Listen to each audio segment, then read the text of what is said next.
नमस्कार students, viva series के इस वीडियो में जो कि सर्वाइकल वर्टिब्री के वाइवा पर आधारित है, आपका स्वागत है। इस वीडियो में हम सर्वाइकल वर्टिब्रा पर पूछे जाने वाले कुछ वाइवा क्वेश्चंस को डिस्कस करेंगे। इस वीडियो में जो भी डायग्राम्स इलस्ट्रेशंस मैंने यूज़ किए हैं वो थीमे डाइसेक्टर वॉल्यूम 3 से लिए गए हैं। थीमे डाइसेक्टर वॉल्यूम 3 को मैंने ऑथर किया है, मैंने इस वॉल्यूम को लिखा है और इस थीमे इंटरनेशनल पब्लिशर ने पब्लिश किया है। ये एक बहुत ही अच्छा डाइसेक्टर है। अगर आप इसे देखेंगे तो आप पाएंगे कि इसमें थीमे के जो भी डायग्राम्स हैं वो एटलस से लिए हुए डायग्राम्स हैं। नाउ जो भी इम्पॉर्टेंट क्वेश्चन अगर पूछे जाएंगे सर्वाइकल वर्टिब्री के वाइवा के दौरान, तब वो पूछा जा सकता है कि सर्वाइकल वर्टिब्री में कितनी वर्टिब्री से बनकर के सर्वाइकल वर्टिब्रल कॉलम बनता है। जैसा कि इस फिगर में हम सर्वाइकल वर्टिब्रल कॉलम देख रहे हैं, तो आप कहिए कि सर्वाइकल वर्टिब्रा 7 वर्टिब्री से मिलकर के बनता है। फिर क्वेश्चन आएगा, अगर 7 वर्टिब्रा हैं सर्वाइकल रीजन के अंदर, पर स्पाइनल कार्ड में तो 8 सेगमेंट होते हैं। फिर आप कहिए स्पाइनल कार्ड के सेगमेंट वर्टिब्रल सेगमेंट से करस्पॉन्ड नहीं करते हैं, वो मेल नहीं खाते हैं, और इसलिए फिर एक क्वेश्चन आ सकता है उस वक्त ये जो सर्वाइकल नर्व है, स्पाइनल नर्व, वो कहाँ पर लाई करेगी। आप बताइए कि C1 to T8 cervical vertebrae से स्पाइनल नर्व हमेशा करस्पॉन्डिंग वर्टिब्री के ऊपर से जाइए। फॉर एग्जांपल ये C1 वर्टिब्रा या एक एटलस वर्टिब्रा है, तो इसकी जो नर्व है C1 वो इसके ऊपर से, जहाँ मैं पॉइंटर बता रहा हूँ वहाँ से जाएगी। C2 इधर से जाएगी, और ये इंटरवर्टिब्रल फोरामिना है C2 और C3 के बीच में।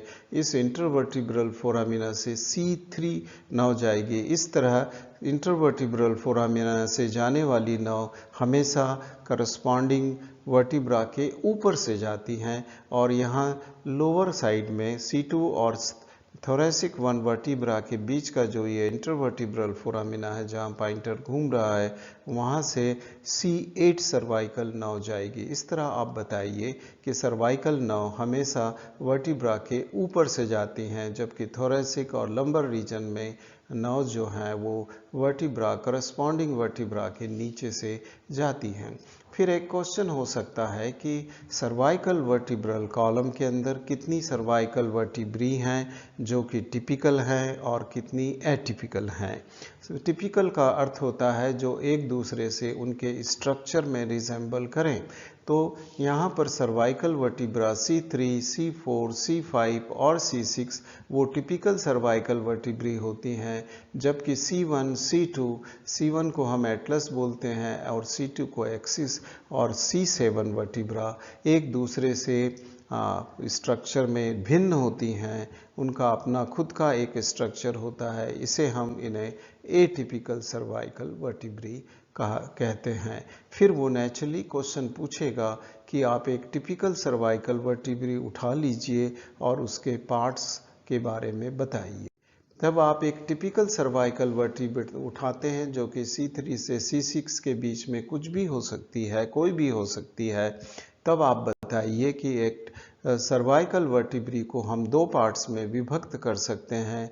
ये है सर्वाइकल वर्टिब्री की बॉडी जो कि ऑलमोस्ट क्वाड्रिलेटरल है, और उसके पीछे का जो बोनी पोर्शन है उसे न्यूरल आर्च बोलते हैं, जो कि पेडिकल, जहाँ मैं पॉइंटर घुमा रहा हूँ, राइट और लेफ्ट साइड के पेडिकल और लेमिना से मिलकर के बनी होती है। बॉडी के पीछे, पेडिकल के पीछे और लेमिना के साइड के अंदर जो एक फोरामिना है ट्राइंगुलर बड़ा सा, उसे वर्टिब्रल फोरामिना बोलते हैं। फिर वो कहेगा कि आप इस वर्टिब्रा टिपिकल सर्वाइकल वर्टी में से कौन कौन सी प्रोसेस निकलती हैं। आप कहिए बॉडी और पेडिकल के पास से लेटरल साइड से निकलने वाली जो एक प्रोसेस है जिसमें एक छेद है या फोरामिना ट्रांसवर्सेरियम है, उसे हम ट्रांसवर्स प्रोसेस बोलते हैं। फिर वो पूछ सकते हैं कि इस ट्रांसवर्स प्रोसेस की क्या पिक्यूलिटी है। आप कहिए कि ये जो सर्वाइकल रीजन की ट्रांसवर्स प्रोसेस हैं उन्हीं में ये फोरामिना होता है, बाकी थोरेसिक, लंबर या सैक्रल रीजन की ट्रांसवर्स प्रोसेस में कोई फोरामिना नहीं होता है। तब आप बताइए कि जो ट्रांसवर्स प्रोसेस हैं उसके लैटरल साइड में दो ट्यूबरकल होते हैं टिपिकल सर्वाइकल वर्टी में, जिसे एंटीरियर और पोस्टीरियर ट्यूबरकल हम कह सकते हैं। एक क्वेश्चन आ सकता है कि इस फोरामिना ट्रांसवर्सेरियम में से टिपिकल सर्वाइकल वर्टी में से क्या पास होता है। आप कहिए इसमें से वर्टिब्रल आर्टरी जा रही है ऊपर की तरफ और वर्टिब्रल वेन की प्लक्सस या उसकी ब्रांच ट्रिब्यूटरीज नीचे की तरफ से आती हैं। सो ये वर्टिब्रल वेसल्स इन फोरामिना ट्रांसवर्सोरियम में से पास होते हैं। तब एक क्वेश्चन और आ सकता है कि इसके स्पाइन के बारे में बताइए। आप बोलिए कि जो टिपिकल सर्वाइकल वर्टिब्रे का स्पाइन है वो बहुत छोटा होता है और वो उसकी टिप पर वो बाइफेड हो जाता है, दो ब्रांचेस में डिवाइड हो जाता है। इसे बाइफेड स्पाइनस प्रोसेस बोलते हैं और वो बहुत ही छोटा होता है। इस टिपिकल सर्वाइकल वर्टिब्रा के स्ट्रक्चर के बाद नेचुरली अगर वो आपसे पूछते हैं कि अब आप एटिपिकल वर्टिब्रा को उठा लो, फॉर एग्जांपल C1 को उठा लो या एटलस वर्टिब्रा को, तो आपसे क्या क्या क्वेश्चन हो सकते हैं। जब आप एटलस वर्टिब्रा को उनके कहने से उठाते हैं टेबल से, तो उसके क्वेश्चन ये होंगे कि आप इसको आपने कैसे पहचाना कि ये C1 सर्वाइकल वर्टिब्री है और ये एटिपिकल क्यों है। तब आप कहिए कि ये C1 सर्वाइकल वर्टिब्री इसलिए है कि इसके अंदर बॉडी अब्सेंट होती है और ये इसमें एक रिंग जैसा स्ट्रक्चर है। जो वर्टिब्रल फोरामिना है वो काफ़ी बड़ा है और वो एक रिंग जैसा स्ट्रक्चर बनाती है। इसके दोनों साइड वर्टिब्रल फोरामिना के लैटरल मास हैं, जिसमें ऊपर की तरफ कनकेव फैसेट है और नीचे की तरफ फ्लैट फैसेट होता है। ये जो कनकेव फैसेट है वो फिर पूछ सकते हैं कौन सा जॉइंट बनाएंगे जो कि सुपीरियर सरफेस पे है। आप कहिए कि ये ऑक्सीपिटल कॉन्डाइल से मिलकर के एटलांटो ऑक्सीपिटल जॉइंट को बनाते हैं। फिर वो पूछ सकते हैं कि इस एटिपिकल एटलस वर्टिब्रा के अंदर जो वो ट्यूबरकल्स हैं ट्रांसवर्स प्रोसेस में वो क्यों नहीं दिख रहे हैं। आप कहिए यहाँ पर एंटीरियर और पोस्टीरियर ट्यूबरकल एब्सेंट होते हैं और टिप जो है ट्रांसवर्स प्रोसेस की उस पर एक ही ट्यूबरकल होता है, उस पर एक ही। फिर एक क्वेश्चन, इंपॉर्टेंट क्वेश्चन आ सकता है कि ये जो लैटरल मासेस हैं उसके पीछे जो पोस्टीरियर आर्च है उसकी सुपीरियर सरफेस पे ये जो ग्रूव दिख रहे हैं वो ये ग्रूव किस लिए होते हैं।